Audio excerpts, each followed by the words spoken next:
নতুন এটা ভিডিঅ'লৈ তোমালোকক পুনৰবাৰ স্বাগতম জনাইছোঁ।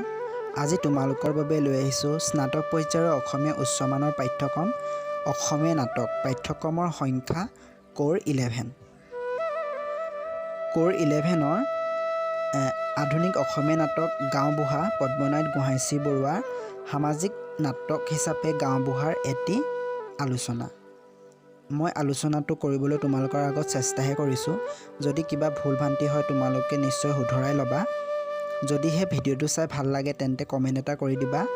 যদিহে মোৰ চেনেলটোলৈ নতুনকৈ আহিছা তেন্তে ছাবস্ক্ৰাইব কৰি ল'বা। সকলোকে ধন্যবাদ। এতিয়া ভিডিঅ'টো আৰম্ভ কৰিছোঁ, তোমালোকে চাই যোৱা।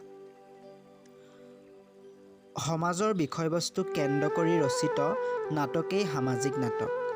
গাঁওবুঢ়া অসমীয়া নাট্য সাহিত্যৰ ঐতিহাসিক নাট্যকাৰ পদ্মনাথ গোহাঁইচি বৰুৱাৰ প্ৰথম নাটক। যিখন নাটকক কোনো সমালোচকৰ ধেমেলীয়া নাটক, কৰণ সামাজিক নাটক। গোহাঁইচি বৰুৱাই নিজেই মূল পাতনিত এই নাটকখন সামাজিক নাটক বুলি লিখিতভাৱে উল্লেখ কৰা দেখা যায়। সামাজিক নাটক সাধাৰণতে দুই শ্ৰেণী: গহীন সামাজিক নাটক আৰু লঘু সামাজিক নাটক। গহীন সামাজিক নাটকত নাট্যকাৰে সমাজ আৰু ব্যক্তিৰ জীৱনত তোলপাৰ লগাই দিয়া বিভিন্ন সমস্যাৰ অৱতাৰণা কৰি নায়ক আৰু নায়িকাৰ শোকাবহ পৰিণতিৰ চিত্ৰ দাঙি ধৰে। যিহেতু নাট্যকাৰৰ ল'ৰাকালত কোমল মনৰ কৌতূহল জন্মাব পৰা এক বিশেষ সামাজিক সমস্যাক লৈ নাটকখনৰ কাহিনী বিনসিত হৈছে, গতিকে এই সামাজিক সমস্যামূলক কাহিনী সংযোজনৰ ফালৰ পৰা আৰু লগতে প্ৰধান চৰিত্ৰ উপস্থাপন আদিৰ দিশৰ পৰাও গাঁওবুঢ়া নাটকখন নিঃসন্দেহে এখন সামাজিক নাটকৰ শাৰীত ল'ব পাৰি। গাঁওবুঢ়া নাটকখনত ঊনবিংশ শতিকাৰ অসমৰ সমাজ জীৱনৰ প্ৰকাশ ঘটিছে। ঊনবিংশ শতিকাৰ 1828 চনৰ ইয়াণ্ডাবু সন্ধিৰ চৰ্ত অনুসৰি অসমত ইংৰাজৰ শাসন প্ৰৱৰ্তন হৈছিল। ইয়াৰ ফলত অৰ্থনৈতিক ৰাজনৈতিক দিশতো পৰিৱৰ্তন আহিছিল। ফলস্বৰূপে জনজীৱনত ব্যাঘাত জন্মোৱা নাট্যকাৰে প্ৰত্যক্ষ কৰি সুন্দৰ ছবি দাঙি ধৰিছে। কাহিনীৰ পটভূমিত ভোগমন নামৰ নতুনকৈ গাঁওবুঢ়া বিষয়বাব লোৱা এজন হোজা গাঁৱলীয়া লোকৰ দুখ যন্ত্ৰণাক কেন্দ্ৰ কৰি নাট্যকাহিনী আধাৰিত হৈছে। নাটকখনত প্ৰথম অংকৰ প্ৰথম দৃশ্যত গাঁৱলীয়া ৰাজবাট দেখুৱাই কাহিনী আৰম্ভ হৈছে। এজন গাঁওবুঢ়া আৰু চিপাহীয়ে কুলি ধৰি আছে। নাটকখনৰ এইখিনিতে মন কৰিবলগীয়া যে ইংৰাজৰ শাসনকালত কিদৰে সমাজত হাহাকাৰ সৃষ্টি হৈছিল, বিনা বেতনে শ্ৰমিকসকলে কুলি খাটিবলগীয়া পৰিণতি হয়, সেই সময়ত কুলি ধৰা প্ৰথাৰ যোগেদি অসমীয়া গাঁৱলীয়া মানুহে কিদৰে অসহায়তা ভোগ কৰিব লাগিছিল তাৰ বৰ্ণনা সুন্দৰভাৱে দাঙি ধৰিছে।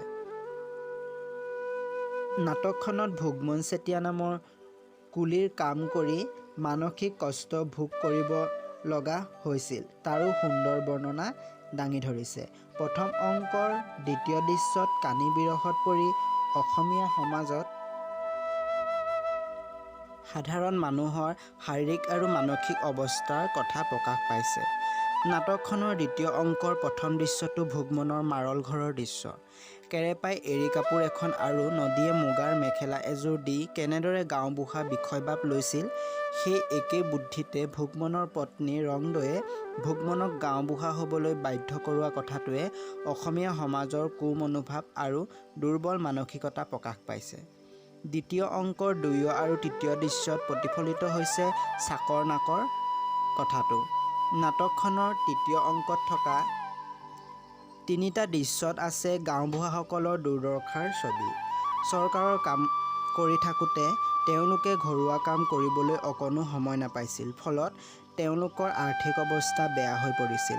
নাটকখনত ভোগমন নামৰ নতুনকৈ গাঁওবুঢ়া বিষয়বাব লৈ কিদৰে নানান কষ্ট ভোগ কৰিবলগীয়া পৰিণতি হৈছিল তাক স্পষ্টভাৱে নাট্যৰূপত প্ৰকাশ কৰি সেই কাহিনীৰ জৰিয়তে নাট্যকাৰে ইংৰাজৰ শাসনকালৰ সমাজত ঘটি যোৱা সমস্যাসমূহক অৱতাৰণা কৰিছে। চতুৰ্থ অংকৰ প্ৰথম দৃশ্যটো এখন মৰীয়া গাঁৱৰ দৃশ্য। দাম দৰ নিদিয়াকৈ মানুহৰ পৰা ৰচদ পাতি গোটাইছিল তাক স্পষ্টকাতৰ হিচাপে প্ৰকাশ কৰিছে। এই অংকৰ দ্বিতীয় দৃশ্যটো হ'ল এটি চৰকাৰী আলহী থকা বঙলাৰ দৃশ্য। সেই সময়ত খোৱা বোৱা দিশত ধৰ্মীয় বাধা নিষেধক যে মানুহে মানি চলিছিল আৰু কিদৰে সমাজত চলিবলৈ মানুহে নীতি নিয়ম মানিবলগীয়া হৈছিল তাক সুন্দৰভাৱে প্ৰতিফলন ঘটাইছে। নাটকখনৰ পঞ্চম অংকত 3টা দৃশ্য আছে। তাৰে দ্বিতীয় দৃশ্যটো হ'ল এখন আদালতৰ দৃশ্য।